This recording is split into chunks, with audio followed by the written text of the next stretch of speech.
একজন কোটিপতি একটি কাজে এক জায়গা থেকে আরেক জায়গায় তার নিজস্ব গাড়িতে করে যাচ্ছিলেন। দীর্ঘ পথ যেন ক্লান্তিকর না হয়, তাই তিনি গাড়ির অডিও প্লেয়ারে একজন সন্ন্যাসীর উপনিষদের প্রবচন শুনছিলেন। পণ্ডিতজি কথা প্রসঙ্গে বলছিলেন যে এই জগতে সবাই অর্থের পেছনেই ছুটে বেড়াচ্ছে, কিন্তু এরা সবাই বড্ড বোকা। এরা জানে না যে এই জগৎ ছেড়ে যাবার সময় তারা সঙ্গে করে এই অর্থ নিয়ে যেতে পারবে না। পণ্ডিতজির এই কথা শুনে কোটিপতি খুব অসন্তুষ্ট হলেন। ভাবলেন পণ্ডিতজি খুব গরিব, তাই হয়তো এরকম বোকার মতো কথা বলছেন।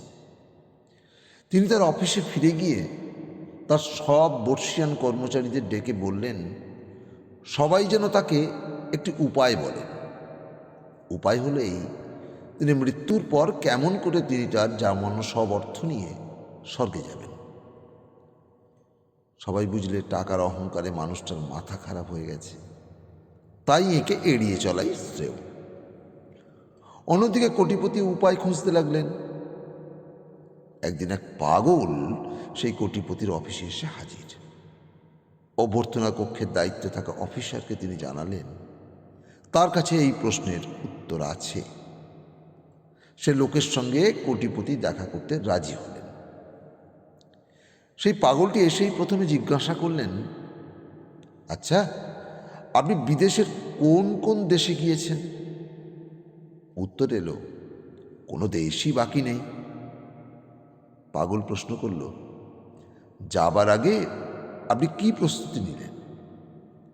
উত্তর এলো, জিনিসপত্র গোছালাম আর কিছু টাকা ব্যাংক থেকে ডলারে বদল করে নিলাম।